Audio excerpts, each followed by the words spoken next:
Meanwhile, the veteran anti-apartheid activist and author Bradley Steyn is now suing the Los Angeles Police Department after he was shot with a rubber bullet by police during a Black Lives Matter protest in the city. Steyn, who was undergoing surgery, has been sharing his experiences, and this has been happening on social media. We're joined by Bradley now via Skype from LA. Bradley, good evening, and thank you for your time tonight. You've decided to go ahead now and put this lawsuit against the police. What are you asking the courts to do? Yes, Thabo. Hi, thank you. Hi, Mzansi. Thanks for having me on. So, the thing is, we have to take a stand against police brutality here in the United States. What we've seen, over the past few weeks with the reckless apartheid-style policing here in the United States, with a police officer placing his knee on George Floyd's neck while he's saying, I can't breathe, and then squeezing the life out of him, is unacceptable. So, we need to stand up against that and stand up to that. The militarization of the police in the United States in general and in LA in particular has now been challenged by many. There are many who are suing that police department. Why do you believe that your attempt will be successful? It's my right as a citizen here in the United States to take legal action. They used excessive force against me. They shot me, in the testicles, and my left testicle got ruptured. I had surgery, and I lost part of my left testicle. But the point is that their standard operational procedures with dealing with peaceful protesters are not being adhered to. So, it's not the money that I'm after. It's, getting them to change, and we're pushing for police reform so that they can change the way that they police in the United States. Now, your lawyer is saying you're calling for the police to stop using rubber bullet and excessive force. Do you believe American police are out of control? Totally. I've always said that they're incredibly aggressive. I've been here since 97 now, and their tactics are they're brutal, and especially towards people of color, black people, Latinos. They're very biased.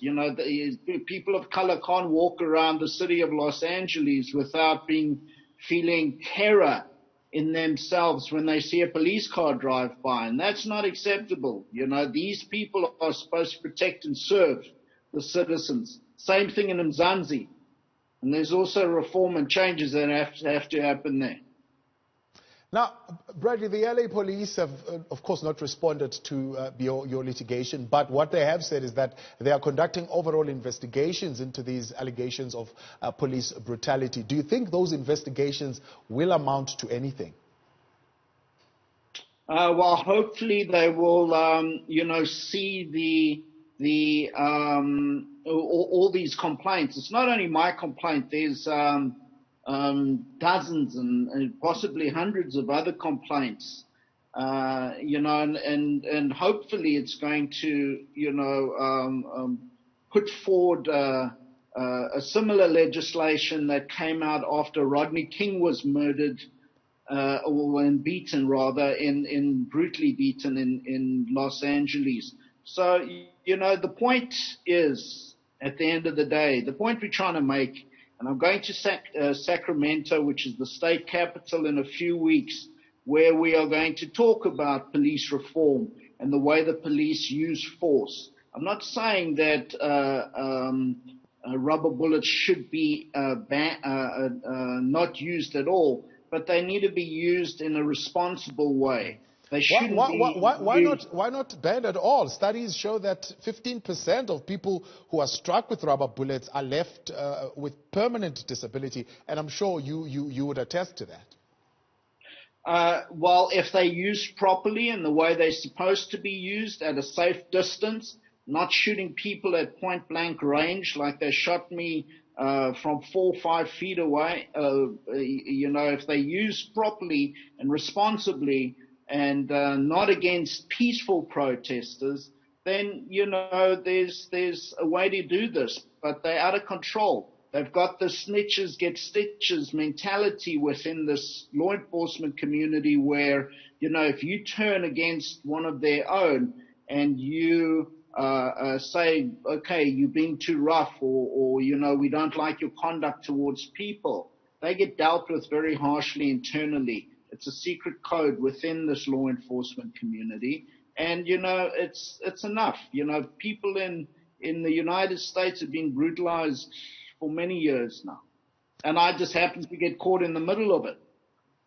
Now, you've been making a call to your followers and broadly on social media, especially around getting video footage that will assist you in your case. Why is that important for you? Well, it's important from a legal point of view when we go to trial so that we can show, we've got a ton of footage already. And we have a substantial amount of really good footage, but, we're just calling for more and seeing what else we can get.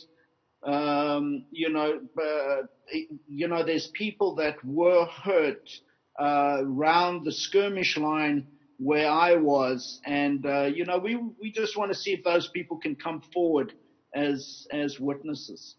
Bradley, appreciate your time, and thank you so much for sharing your story with us. We will be keeping a close eye from a South African perspective as well to see how this one pans out. Thank you so much. Thabo, thanks. That's Bradley Steyn there, anti-apartheid activist and author as well. He's now suing the Los Angeles Police Department for police brutality.